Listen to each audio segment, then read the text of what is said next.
taking three. Going for the St. Louis now. Oh no! Son of a bitch.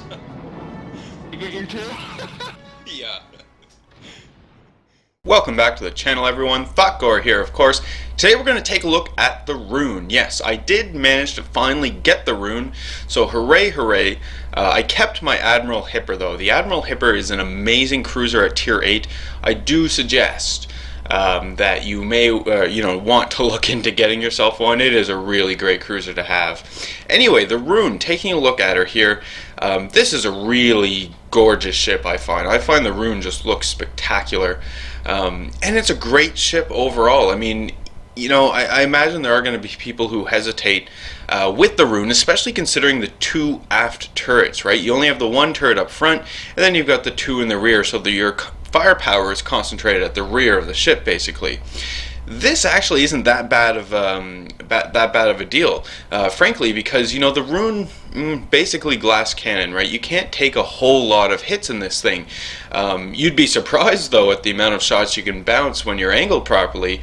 But broadside to broadside, no, the Roon isn't going to be able to stand up. So that being said, most of the time you'll find that you're firing, while you're maybe running away from something, or turning to avoid it, right? Really shooting from the rear. So it doesn't really, for me anyway, didn't really come into play, right? And I didn't really find it a detriment at all. I mean, I liked the Königsberg and the Nuremberg. In fact, I kept my Nuremberg. So this is basically just an upped one of those, right? It really, really great ship. Now, it does have 208mm cannons, so 8-inch guns. They are really great as well. Now, the biggest thing about the cannons, obviously, with the Roon and the Hindenburg as well, is the rate of fire, right? You can really dish out a whole bunch of damage really, really quickly, and the enemies, if they're not paying attention, are going to die really, really quickly as well. So it makes it really awesome. There are torpedoes on the Roon. Obviously, there's one torpedo launcher on either side, and it has 4 torpedo tubes in it, and you get the standard German torpedoes at 6 kilometers. So good defensive torpedoes, and the firing arcs are good, so that you can fire from basically 180 degrees from either side. My only complaint, I guess, about them is that there's only the one launcher, right? I was used to having 2 on the German cruiser, so on the Roon it's a little different with the one, but to be totally and utterly honest, you don't necessarily want to be so close to use your torpedoes when you are captaining this ship. The ship itself, I mean, right now my commander is not retrained, right? So I just put him on here. This is not the maiden voyage. The maiden voyage I did, but it was a typical maiden voyage for me, by the way. But my XSplit at the time wasn't working, so I wasn't able to record it. So we don't have the actual maiden voyage. We've got this one, but my commander still isn't retrained, right? So there's that. Obviously, the biggest thing here is my turret rotation speed isn't as good as it can be, and then my rate of fire isn't as good as it can be. Now, I do have, yes, at this time I do have the range increase on the Roon, so I was able to buy that. The reason I was able to get it so quick was with the not the completion, but with achieving the 4 million pearls, right? I got 4 million credits for it. I got another million credits somewhere else, and it gave me enough money to get this module. I didn't have the research on the ship, but I had like 50,000 free XP just sort of sitting there, saved up from battle. So I used that and bought the range increase. Now, that being said, I did it for a reason, right? On the Roon, I wanted to know what would be the best.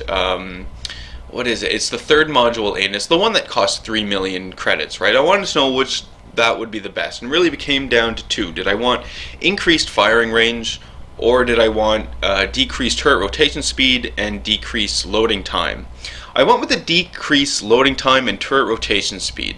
I'll tell you why. Now, the Roon does come with a scout plane. Yes, it comes with the fighter as well if you want the fighter, but you can mount a scout plane on her. Now, I don't have the scout plane on her because I don't really like the view of the scout plane, so I don't do it. Plus, I don't know how beneficial it would be to have my range increase that I have right now, right, the research, and then to spend 3 million credits to increase the range again, putting my range up to, I think it would be maybe 20 kilometers, a little less or a little above that. I just didn't think that having that much range would be as useful as, you know, faster rate of fires. And the range that I have right now on the Nuremberg, or sorry, on the Roon, is I think it's just below 18 kilometers, so that's good enough for me. And if I get myself into a situation where I find that I really do want the extra range, I can always mount the scout plane onto the Roon. Alternatively, I could, I guess, buy the other module, but for now I'm happy with my choice. I think this was a good one. I did debate it for a while, but you know, that's what I went with. Let me know what you guys think, or what you guys would have done, or if you have a Roon, you know, what you used, what you bought for that 3 million module. Anyway, into the battle. You can see we are on Atlantic here. My team has capped A. We managed to cap A, so that's not too bad at all. We're putting pressure on B. You can see that I do have some ally ships up there by B. I'm kind of circling it around, you know, adjusting right now where we have A. I've got enough allies down there to go take care of the enemy destroyer if they want. So I figure I should turn around, you know, and help support B, right? Do what I can to help us take this point and, you know, get at least a cap advantage here so that we can get some credits as well. So something else to keep in mind as well when you're watching the replay is, you know, I touched on it here a while ago, you know, my only module that I've researched and bought on the ship is the range increase. So I don't have the gun upgrade. I'm really looking forward to that gun upgrade because it also decreases decreases reload time and turret traverse, so that is good. But I want the second hull upgrade, right? Because the Roon, if you look at the description of the Roon that they provide in World of Warships, it mentions that it was a significant AA upgrade over the Admiral Hipper. So I really want that extra hull for the AA upgrade, but also for the increase in hit points and maneuverability. Because right now I do, you know, you do find, at least I find, when I'm playing the Roon, I can tell she is a large ship, right? This is a big cruiser. Takes a little bit of time for her to get up to full speed. In a turn, you know, she doesn't, or she sheds a lot of speed in a turn, I should say. And as well, the rudder turn time I don't find is too great. Now I've been holding off on buying any more modules for the Roon here, for example.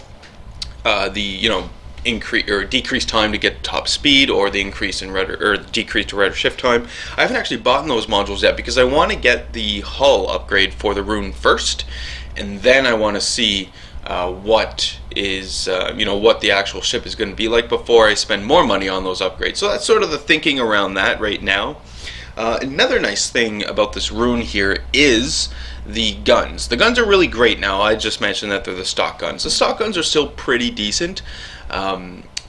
What I've been doing with them, and I don't think I do it in this video, but I have been experimenting with it as well, especially with the Roon, the high rate of fire, is to fire armor piercing at battleships. Yes. So we talked about it briefly before about how, you know, if you fire armor piercing at battleships, and as long as you have the, you know, the good cannons, good penetration, shell velocity and whatnot, if you hit the superstructure of the battleship, you will do a lot of damage consistently.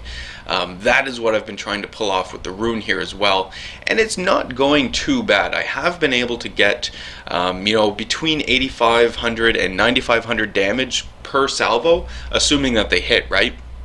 But just sort of working with it right now, and I've kind of held off on it for now as well because I really want to wait for the gun upgrades on the ship. I imagine that these guns, once they get upgraded, are going to be, you know, just that much better. Because right now they do fairly decent damage, but there are times when they hit and you look at it and, you know, you have armor piercing loaded, it was broadside to a cruiser, and it's like, well, why didn't it get the Citadel hit, right? Now, obviously, you know, RNG has a role to play in all of that, but it can also be attributed to the guns, right? The guns just are stock right now, so they're not going to be have that high penetration value that I'd really be looking for on a German cruiser. But anyway, managed to move myself into the B point now. This is fairly risky, especially for a high tier cruiser like this, because I'm, you know, the only allied ship in here pushing the point. I do have a Shimakaze in front of me, but, you know, we're able to deal with this guy.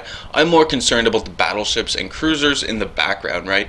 If they suddenly start focusing down on me, things can go really, really bad for me. You know, I get really lucky with those incoming shots that just happened. But if I'm not playing it careful here, not keeping in mind of the broadside that I may have exposed to the enemies, right, things can go really bad. But this is where the rear turrets on the Roon really come into play. Notice, I'm angled right now, right? And the enemies are having a hard time hitting me. While all this is happening, I'm still able to fire the majority of my main turrets at enemy targets, right? So the rear two turrets on the ship are still, working over the enemies. I obviously have to maneuver and get out of the point because of the incoming torpedoes. But the main thing here is that while I was doing all of this risky maneuvering in here at B, trying to take the point, is I didn't actually take a whole lot of damage, right? I'm still well over 3/4 health here remaining, so that is not too bad at all, and something I really do enjoy about this Roon. I'm thinking that once I get the hull upgrade, hopefully if the rudder shift time increases, or becomes faster I should say, then I will probably get the actual decreased time that gets to full speed, but I'm still waiting on that hull upgrade to see how the ship handles at that time, right? Anyway, moving out of B but still circling in and around it, obviously our hold on A is really secure. We do see the allies I have up there in the northwest. They're up there and they're actually distracting the enemies, and I actually like what they were doing. At first I was questioning it. I was, what are you guys doing up there, right? Basically just useless, but no, the enemies seem to be taking that as bait, and they're moving into position to try and deal with those guys. In the meantime, down here at B, it really seems to be only the enemy destroyers that are concerned with holding this point. You'll notice now that my allies from A have moved up here and they're putting pressure on B, so this is a great time for myself to push in here to B and start capping the point, or at the very least providing close support for those who do. Torpedoes start incoming, right? They're incoming for the Iowa here. We can see them in a reverse. I heard a lot of comments from people recently at they just don't like playing tier 10 because it's just not fun gameplay, and I don't see it myself because I play Zao, right? So I enjoy playing the Zao at tier 10. I'm good enough to actually stay alive and make it effective. But these are battleship players, and I can kind of understand where they're coming from, right? Because with the battleships, like the Iowa is doing right now, just basically driving or going in reverse, staying bow on to the enemies. That's really one of your biggest defensive maneuvers in high tier battleships, and I can see how it makes it boring, right? You just sort of slowly sail up to the target, put your ship in reverse, and just start firing. I can see how that gets boring, but I don't know. I mean, changes are coming, right? Changes are coming. Something might be done about this. Who knows? Anyway, we managed to cap B. That is fantastic. I didn't actually get to go in there and cap it with them, but I was able, around providing some support to them as well. The enemies, though, are really committed to my allies here in the northeast or northwest, right? You can see that they're even drawing themselves away from C now, trying to hunt down those allied ships I have. Well, okay, if the enemy's going to do that, that's no big deal. We'll just push into B, push beyond B, and start putting pressure on the enemy battleships here as well, right? Sort of remind them that there is, I don't know, another 3/4 of the map at play here, and the main point of the whole game and whole match here is actually to cap these points, not to chase down enemies and kill people, right? That is just sort of a byproduct of capping the points. Anyway, getting closer into B now, and you can see there are torpedoes coming up in the distance, right? We have to keep in mind the 3 enemy destroyers that are remaining. I mean, they did start out with 5. There were 2 that went down there to A, so they were able to, or rather there was there 2? I think there was 1 that went down there to A. He was gone now anyway. And the other one that we killed here was in B. So that's not too bad, but with those other 3 that are still there, they are still big threats, right? The Shimakaze especially has the ability to just take out any ship that he wants, if he actually sets up his torp runs properly. Anyway, we have a Mogami coming in here to the point, starting to contest it. I've got my high explosive loaded right now because I don't like the angle that the Mogami is giving me, and I wasn't convinced that my guns would be able to get citadels on him. So I do start pumping shells into him, right? Just keep it going. He took a few hits from my allied destroyers, which was, well, torpedoes. I don't know if they came from a destroyer, but that was awesome because it brought him down to really low health, and I was able to finish him off there. So fantastic, and there's my first kill. Now we do have the enemy North Carolina coming around, right? And I'm completely aware of the broadside that I'm exposing to this guy, and I was fairly concerned about it as well. But for now, I'm going to keep this angle that I have to him and just see where his shells start landing. So yeah, First salvo sort of came in, took me down to about half health. I'm going to repair that, fire off my cannons, and you can see now that I'm in a turn, right? And going to start doing some more defensive angling against this North Carolina just to make sure that I don't lose any more life. Because, you know, again, this is a Roon, and the Roon doesn't have great armor on it. Took some shells there from the enemy North Carolina, but you could see when I took those shells what I was talking about in terms of, you know, angling the ship and being surprised about shots bouncing. Yeah, that was pretty great. I got pretty lucky with it. Continue to put high explosive into the enemy North Carolina here. We want to set him on fire, right? We want to get this guy burnt down and gone. We do have a fairly good point lead right now, but even though we have that lead, it's not necessarily, you know, going to guarantee us the victory. At any point in time, the enemies could suddenly just start taking out our ships, right? They still have that Shimikaze, so the Shimikaze could come in and take out one of our big battleships, and that might just screw us over enough that we end up losing the battle. So that would suck. Anyway, Allies managed to take out the North Carolina, fantastic. So I don't have any more, you know, real threats around me that I have to worry about and conceal broadsides from. So this is a great time to actually turn around and start pushing up. Maybe put some pressure on C, but more importantly, try and corral the remaining enemies and take out some of these destroyers. Destroyers are so dangerous in this late game. We've talked about it before. I'm sure you're all aware of it. We need to do something about these guys. Yeah, I mean, you can play really defensively against the destroyers, right, and try to run away from them, or, you know, just constantly maneuvering so you don't actually have to engage them if the destroyers decide not to be seen. But this is still fairly risky, right? I mean, you only have acoustic sonar so often, and you might not even have it on the actual ship you're trying to do it in, so it can be really, really risky. I find that at this part in the battle, the safest thing to do is usually to do the cautious advance forward, with the objective being of, you know, taking down more enemy ships until the actual victory is secured. Hopefully those ships you're going to take down as well are going to be destroyers, because you don't want those guys hanging around. So I'm facing off against a Tirpitz. Tirpitz doesn't have much health at all though, right? So we're going to start putting shots into him here. Hopefully we can finish him off. We can see enemy torpedoes coming in, 2 spreads, and there we go. There's the enemy Shimikaze. So we've seen him, he spots me. This kind of sucks because I was shooting at the Tirpitz and I really wanted to get the Tirpitz gone, but now I don't have a choice, right? Now I have to do something about the Shimikaze off on the port side here. So we start putting shots into this guy, and we do a bit of damage here, set him on fire, take out some of his torpedo tubes. I was mostly concerned about torpedo spreads. I know that he just launched 2 off at me, so he's holding 1 in reserve. Well, he's either holding it in reserve or he's already launched it off, so I don't know. I'm holding off on acoustic sonar right now, just because I want to save it for when it, you know, really becomes important here. Because for right now, I'm feeling pretty confident in my ability to actually be able to dodge any incoming torpedoes. Now we do see the Shimikaze is stealth firing from within the smoke, but I do see where he's firing, and so it's fairly easy to continuously land hits on this guy, especially when he's firing as soon as he reloads, right? I think he's in an actual reverse, and that's what I'm compensating for. I launch off my torpedoes just because if he decides to move up a little, you know, maybe one of the torpedoes will hit him. This is where I thought it was all gone though, and then blam, yeah, victory. As soon as I grounded myself there, I had visions of the Shimikaze coming around and torping me, but luckily, victory. Excellent.